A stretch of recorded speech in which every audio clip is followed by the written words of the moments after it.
Hello, I'm Willie from the Ozarks, and we're ready for our July 26th lesson of 2022, Lesson 207 in A Course in Miracles Workbook for Students from the original edition. I am not a body, I am free, for I am still as God created me. Are you starting to really let that settle in? He really wants us to let that be a part of your normal thought of every moment, every second, every thought that comes to you should be, I'm not a body, I'm free, for I'm still as God created me. Whether you got a body or not is the point, you're free. Okay, and that's so important to live with a body, you must learn to live without. I bless the world because I bless myself.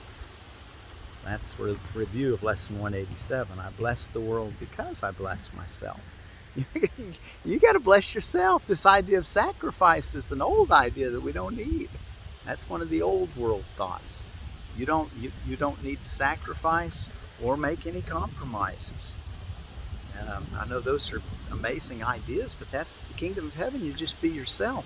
You got to bless yourself. And we'll look more at those two ideas, that sacrifice or compromise are not needed, in our text reading in here in just a minute.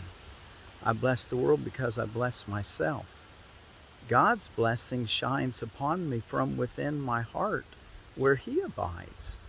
I need but turn to Him, and every sorrow melts away as I accept His boundless love for me. Let's say that again.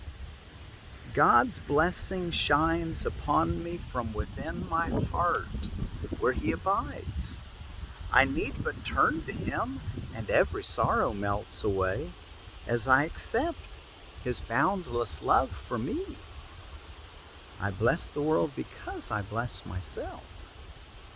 So feel that boundless love from God and be sure to give it that boundless love from God, from you. I bless the world because I bless myself. Just be sure that you're always blessing yourself with that holy blessing where everyone's innocent and including yourself, everyone.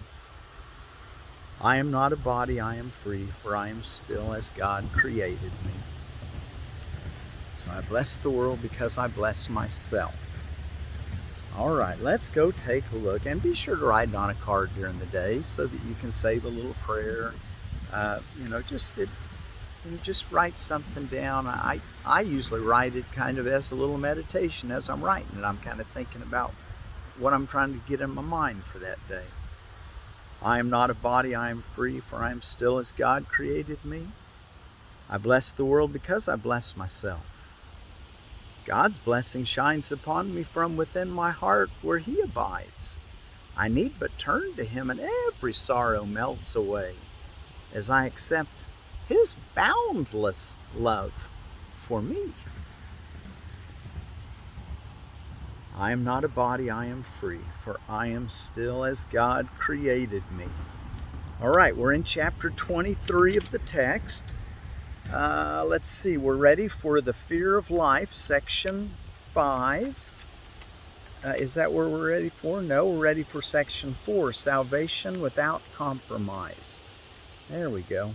I didn't mark it, but that's it. Today is make sure this, yes, that is today. Okay, Salvation Without Compromise. We're going to read through that. I think you guys are going to love it. Before we do, let me tell you about two things. There's a weeping willow behind me. I'm sitting on the banks of the Coss River, and this weeping willow, they seem to just grow naturally up here in the Michigan area. And so I just had to do a little quick review of, let me find it, a little review of the willow uses.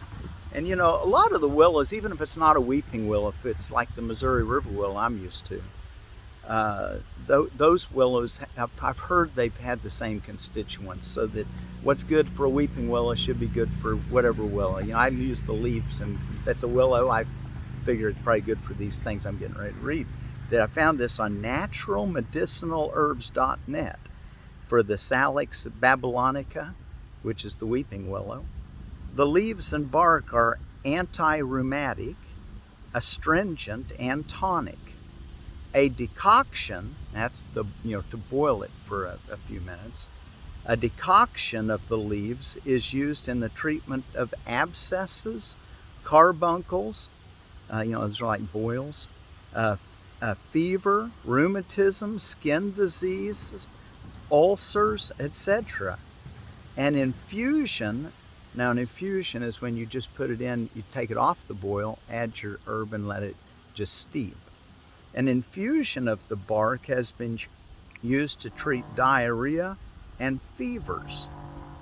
The bark can be used as a poultice.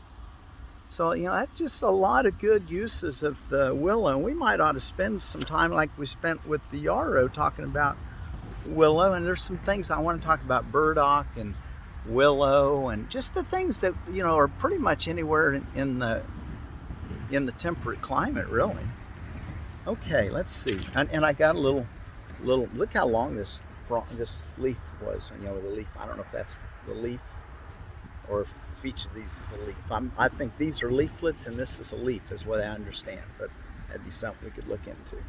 So anyway, there's the willow. Okay, let's take a look now at our reading. Salvation without compromise. Is it not true you do not recognize some of the forms attack can take? If it is true attack in any form will hurt you and will do so just as much as in another form which you do recognize, then it must follow that you do not always recognize the source of pain. Now, that's true. Attack in any form is equally destructive. Attack in any form is equally destructive. Attack is destructive. Its purpose does not change. Its sole intent is murder. And what form of murder serves to cover the massive guilt and frantic fear of punishment the murderer must feel? He may deny he is a murderer and justify his savagery with smiles as he attacks, yet he will suffer and will look on his intent in nightmares where the smiles are gone and where the purpose rises to meet his horrified awareness and pursue him still. For no one thinks of murder and escapes the guilt the thought entails. If the intent is death, what matter the form it takes? So remember, Jesus even told us on the Sermon on the Mount, he reminded us that if you think of hurting a brother, you've already committed murder. And that you don't have to actually go to kill someone. It's of the thoughts of the mind. And so is forgiveness too, by the way. Is death in any form, however lovely and charitable it may seem to be, a blessing and a sign? The voice for God speaks through you to your brother. Let's read that again. Is death in any form, however lovely and charitable it may seem to be, a blessing and a sign? The voice for God speaks through you to your brother. The wrapping does not make the gift you give. An empty box, however beautiful and gently given, still contains nothing.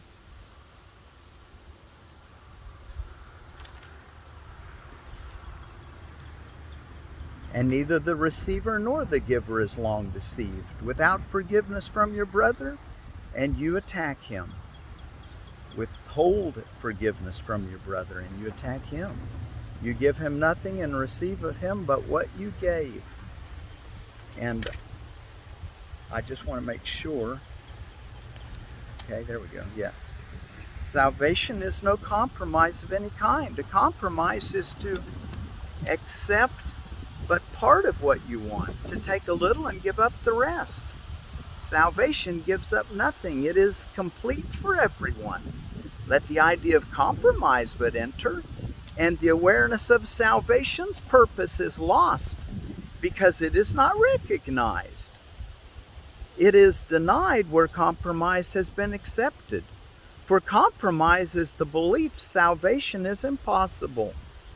It would maintain you can attack a little, love a little, and know the difference. You can attack a little, love a little, and know the difference.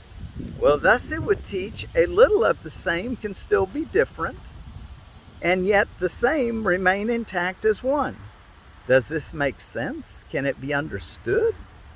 This course is easy just because it makes no compromise. Isn't that something? This course is easy just because it makes no compromise. I always like it how Jesus just puts everything so black and white for us. It's like, either feeling peace or you're not. If you're not, you need to ask me for help, and I'll get you help immediately. Okay, just be willing. Okay, live in that awareness that you always want to be in the kingdom of heaven, which is where the joy is at. That's where the peace is at. This course is easy just because it makes no compromise, yet it seems difficult to those who still believe that compromise is possible. They do not see that it is. They do not see that if it is, salvation is attack. Yet it is certain the belief that salvation is impossible cannot uphold a quiet, calm assurance it has come. Forgiveness cannot be withheld a little, nor is it possible to attack for this and love for that and understand forgiveness. See, forgiveness is complete. So you can't attack sometimes and love sometimes and think that you honestly or even understand what forgiveness is. Because forgiveness wouldn't even see it. It would just say, oh, I see only love where love is it, and nothing else is real. Now, there's appeals for love in this world. There's cries for help. And who would not want to answer a cry for help? That's the same as loving them. Forgiveness cannot be withheld a little, nor is it possible to attack for this and love for that and understand forgiveness. Would you not want to recognize assault upon your peace in any form? If only thus does it become impossible that you lose sight of it. It can be kept shining before your vision, forever clear and never out of sight, if you defend it not. Wow, isn't that something? So don't defend your wrong perception. Allow yourself to be helped when you notice your peace is gone, when you're seeing yourself through the eyes of that angry, outraged, you know what I'm saying? That person that seemed to come up in us sometimes, that we just need to say, okay, look, there's a better guy that can tell us what to do. Let's ask him for help. And you turn to the Holy One and you ask God, say, hey, we need some help here. And you get it. That's the one thing that always happens. You always get that. That prayer is always answered instantly. Those who believe that peace can be defended and that attack is justified on its behalf cannot perceive it lies within them. How could they know? Could they accept forgiveness side by side with the belief that murder takes some forms by which their peace is saved? Would they be willing to accept the fact their savage purpose is directed against them? No one unites with enemies, nor is at one with them in purpose, and no one compromises with an enemy, but hates him still for what he kept from him. Mistake not truce for peace, nor compromise for the escape from conflict. To be released from conflict means that it is over. The door is open. You have left the battleground. You've not lingered there in cowering hope, because the guns are stilled an instant, and the fear that haunts the place of death is not apparent, that it will not return. There is no safety in a battleground. You can look down on it in safety from above and not be touched. Wow, what a beautiful way of looking at it. You can look down on it in safety from above and not be touched. Remember what I told you about Sam Houston and his Cherokee teacher, John Jolly? And he was named Raven, and Raven was taught that there was a way to put your soul in the treetops where the bullets and arrows cannot find them. Well, this is this idea. You can look down on it in safety from above and not be touched. But from within it, you can find no safety. From within the battleground, there is no safety. Not one tree left standing still will shelter you. Not one illusion of protection stands against the faith in murder. Not one illusion of protection stands against the faith in murder. Here stands the body, torn between the natural desire to communicate and the unnatural intent to murder and to die. Think you the form that murder takes can offer safety? Can guilt be absent from a battlefield? Do not remain in conflict, for there is no war without attack. He's trying to make this huge appeal. This is one of our tougher lessons, sections in A Course in Miracles. And very,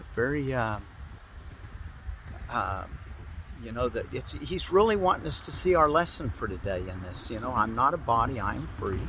It doesn't matter if you lose your body. The body's not you. And we must learn this, because then we can use the body with such joy, with such, I want to use the word dignity. It's like, wow, a holiness comes to, wow, I get to use the body. Wow, better make sure I do this right. This is valuable for the unseen world, for the soul, for the, you know, for the will and the you that exists without the body.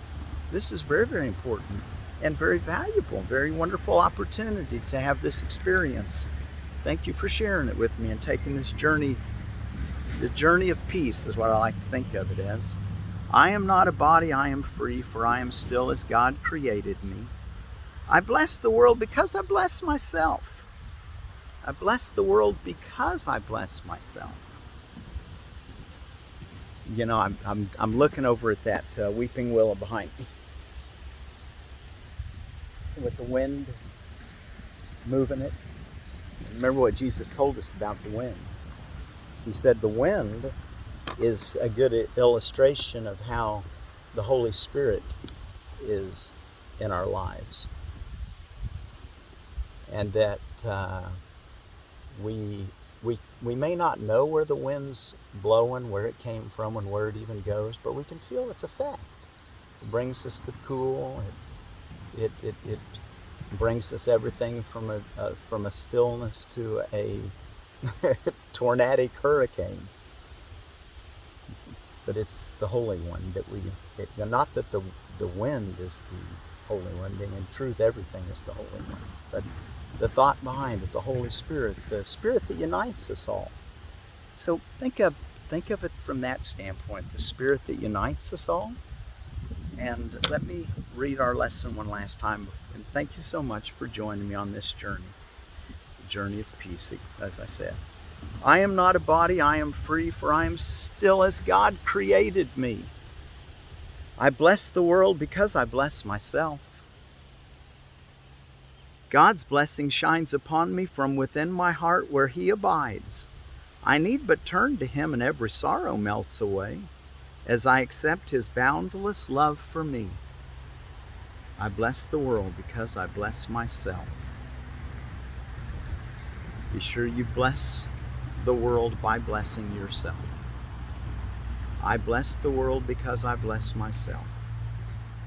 I am not a body, I am free, for I am still as God created me. God's blessing shines upon me from within my heart where He abides. God's blessing shines upon me from within my heart where He abides. God's blessing shines upon me from within my heart where He abides. I need but turn to Him, and every sorrow melts away as I accept His boundless love for me. I bless the world because I bless myself. I am not a body, I am free, for I am still as God created me.